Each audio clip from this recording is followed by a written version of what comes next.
10월 1일 오늘의 말씀은 출애굽기 23장 20절에서 33절입니다. 내가 사자를 내 앞서 보내어 길에서 너를 보호하여 너를 내가 예비한 곳에 이르게 하리니 너희는 삼가 그의 목소리를 청종하고 그를 노엽게 하지 말라. 그가 너희의 허물을 용서하지 아니할 것은 내 이름이 그에게 있음이니라. 내가 그의 목소리를 잘 청종하고 내 모든 말대로 행하면 내가 내 원수에게 원수가 되고 내 대적에게 대적이 될지라. 내 사자가 내 앞서가서 너를 아모리 사람과 헷 사람과 브리스 사람과 가나안 사람과 휘 사람과 여부스 사람에게로 인도하고 나는 그들을 끊으리니 너는 그들의 신을 경배하지 말며 섬기지 말며 그들의 행위를 본받지 말고 그것들을 다 깨뜨리며 그들의 주상을 부수고 내 하나님 여호와를 섬기라. 그리하면 여호와가 너희의 양식과 물에 복을 내리고 너희 중에서 병을 제하리니 내 나라에 낙태하는 자가 없고 임신하지 못하는 자가 없을 것이라. 내가 너의 날수를 채우리라. 내가 내 위엄을 내 앞서 보내어 내가 이를 곳의 모든 백성을 물리치고 내 모든 원수들이 내게 등을 돌려 도망하게 할 것이며 내가 왕벌을 내 앞에 보내리니 그 벌이 히위 족속과 가나안 족속과 헷 족속을 내 앞에서 쫓아내리라. 그러나 그 땅이 황폐하게 되므로 들짐승이 번성하여 너희를 해할까 하여 1년 안에는 그들을 내 앞에서 쫓아내지 아니하고 내가 번성하여 그 땅을 기업으로 얻을 때까지 내가 그들을 내 앞에서 조금씩 쫓아내리라. 내가 내 경계를 홍해에서부터 블레셋 바다까지 광야에서부터 강까지 정하고 그 땅의 주민을 내 손에 넘기리니 내가 그들을 내 앞에서 쫓아낼지라. 너는 그들과 그들의 신들과 언약하지 말라. 그들이 내 땅에 머무르지 못할 것은 그들이 너를 내게 범죄하게 할까 두려움이라. 내가 그 신들을 섬기면 그것이 너의 올무가 되리라. 아멘.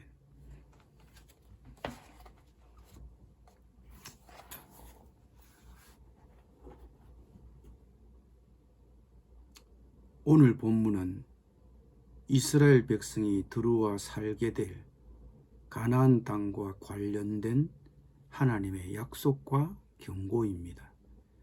하나님은 천사를 보내셔서 이스라엘 백성이 가나안 땅에 이를 때까지 보호해 주실 것을 약속하시면서 그의 목소리를 청종하라고 하셨습니다. 이스라엘 백성과 함께 가나안으로 갔던 이 천사는 누구였을까요? 아마도 이 천사는 하나님의 현현이었을 것입니다. 하나님이 불기둥과 구름기둥 안에 계셨던 것 같이 천사 안에 계셔 가나안을 향해 가는 이스라엘 백성과 함께 하셨습니다. 이스라엘 백성이 이 하나님의 말을 듣고 그 말대로 순종한다면 이스라엘 백성은 가나안 땅을 차지하게 될 것이라고 하나님은 약속하셨습니다. 더 나아가 하나님은 미래의 안전과 축복도 약속하셨습니다. 양식과 물의 복, 자손과 장수의 복도 약속하셨고 왕벌 같은 존재를 보내어 가나안 민족을 쫓아내 주시겠다고 약속하셨습니다. 그러나 그 약속에는 조건도 따랐습니다. 이스라엘 백성이 가나안 땅에 정착할 때 그 땅의 우상을 척결하고 다른 신을 경배하지 말아야 했습니다. 그리고 가나안 주민과 어떤 언약도 맺어서는 안 되었습니다. 그렇게 하나님은 이스라엘 백성들에게 배타적인 충성을 요구하셨습니다. 왜 이런 경고를 하셔야만 했을까요? 그 답은 29절 30절에 있습니다. 그러나 그 땅이 황폐하게 되므로 들짐승이 번성하여 너희를 해할까 하며 1년 안에는 그들을 내 앞에서 쫓아내지 아니하고 내가 번성하여 그 땅을 기업으로 얻을 때까지 내가 그들을 내 앞에서 조금씩 쫓아내시겠다고 하셨기 때문입니다. 갑자기 땅이 황폐해져 들짐승이 많아지면 이스라엘 백성에게 위협이 될 것이기 때문에 땅이 황폐해지는 것을 막기 위해서 하나님이 가나안 민족을 바로 추방하지 않으시고 조금씩 쫓아내시겠다고 하셨기 때문입니다.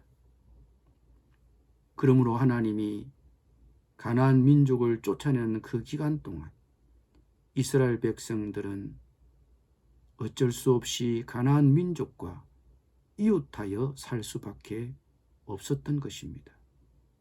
그런데 문제는 여기에 있습니다. 불에 가까이 있으면 불에 붙기 쉽습니다. 우리와 가치관과 생각이 다른 이웃과 함께 살면 하나님에게서 멀어질 수 있는 위험이 있습니다. 우리의 가치관과 생활 방식은 우리의 신앙을 드러냅니다. 그러니 이런 이웃들과 같이 산다는 것은 그 자체가 투쟁입니다. 그러나 한편으로 우리는 성공하고 싶은 마음이 있습니다. 사회에서 내가 속한 조직에서 칭찬과 인정을 받고 싶습니다. 그러다 보니 적당히 타협하게 됩니다. 하나님은 이스라엘 백성들에게 거짓 종교와 거짓 신을 피하라고 계속하여 경고하셨습니다. 애굽에서 그들은 우상과 추술사들에 쌓여 살았습니다. 그들이 애굽 땅에서 떠난다고 해서 그들이 이방 종교의 영향에서 자유로워지는 것은 아니었습니다. 가나안 땅 역시 우상 숭배로 가득 차 있었습니다.